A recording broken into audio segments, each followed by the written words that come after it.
Assalamualaikum warahmatullahi wabarakatuh. Alhamdulillah teman-teman sekalian, pada kesempatan ini kita bisa berjumpa lagi dalam channel Materi Kesehatan Mudah atau Makes Mudah.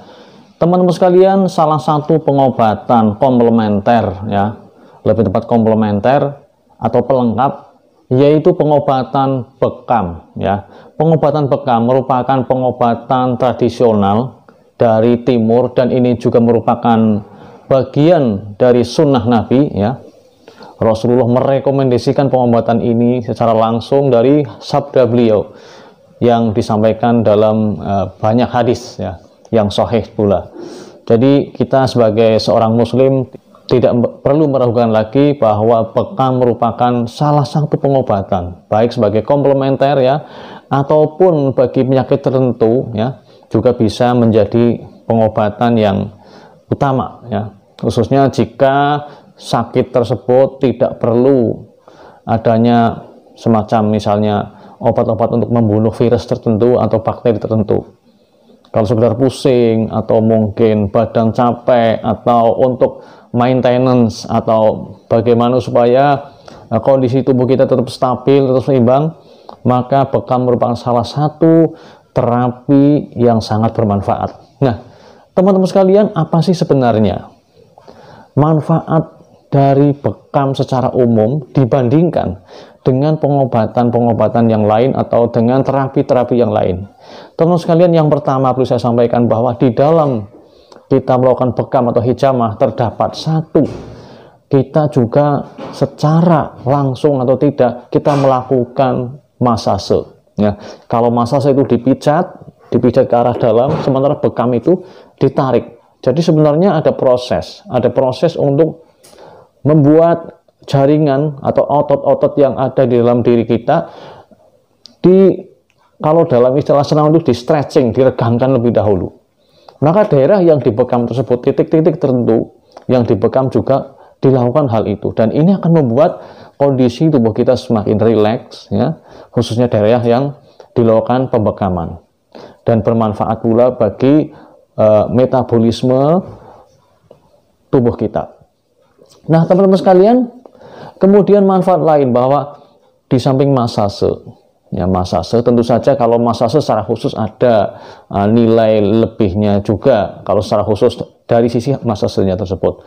Tapi kalau dari sisi bekam ada manfaat masase di situ, ya, yaitu daerah yang dibekam bahkan sampai 7 cm di sekitar titik yang kita bekam itu masih memiliki efek masase yang luar biasa, yang bermanfaat.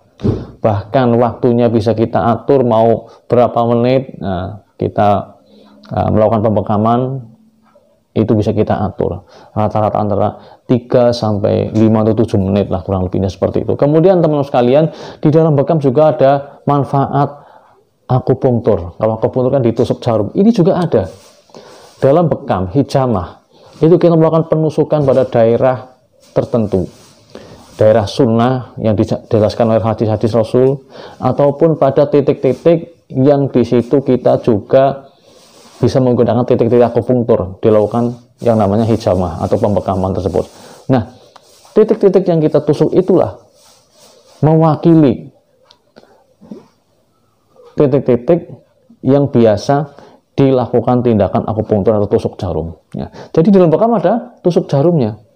Tentu saja tidak sedalam akupunktur dan juga tidak sekecil akupunktur. Dalam bekam ada penyayatan yang nanti akan keluar darah. Jadi ditusuknya tidak terlalu dalam, tapi cukup agak lebar sedikit dibandingkan dengan akupunktur. Kalau akupunktur kan tidak sampai mengeluarkan darah, kalau ini mengeluarkan darah. Kemudian manfaat yang selanjutnya, di dalam bekam juga ada, kita bisa mendengar istilah terapi lintah. Lintah itu nyedot, ya, nyedot darah. Maka bekam itu juga sama. Bekam itu ada manfaat, sama manfaat yang didapatkan dari terapi lintah. Dengan cara kita menghisapnya, membuat vakum daerah yang ditusuk tersebut.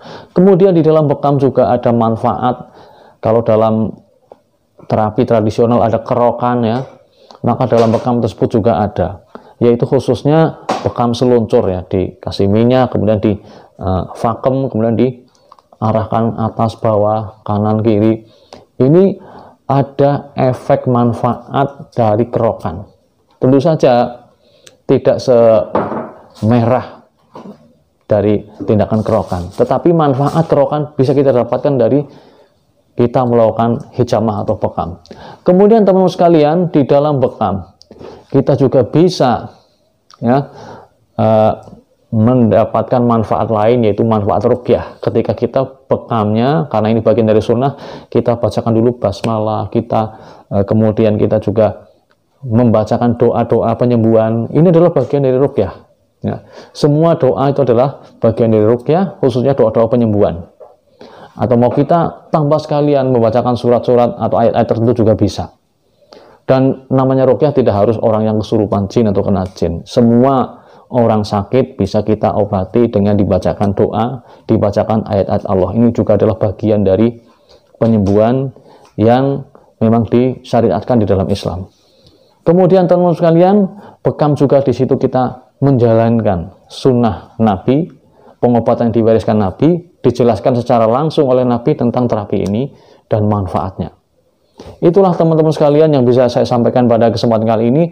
Semoga bermanfaat tentang manfaat bekam dibandingkan dengan terapi lain. Tentu saja ketika kita bicara bahwa di dalam bekam ada manfaat masase atau pijat, maka ini hanya manfaat sekilas. Artinya terapi pijat itu tentu saja lebih fokus ke pijatnya yang daerah-daerah tertentu, kemudian lebih luas lagi. Tapi kalau bekam fokus pada daerah yang dititik saja. Tapi di titik yang di bekam ada manfaat tersebut. Demikian pula manfaat terapi menghisap darah juga pada daerah yang dihisap saja. Jadi secara umum hampir banyak sekali manfaat yang didapatkan dari bekam yang itu ada di terapi-terapi yang lain. Di terapi-terapi yang lain ada manfaat, maka di dalam bekam sudah ada terkumpul di situ. Demikian yang bisa saya sampaikan, mudah-mudahan bermanfaat. Cendrawasih burung Papua. Terima kasih dan sampai jumpa. Wassalamualaikum warahmatullahi wabarakatuh.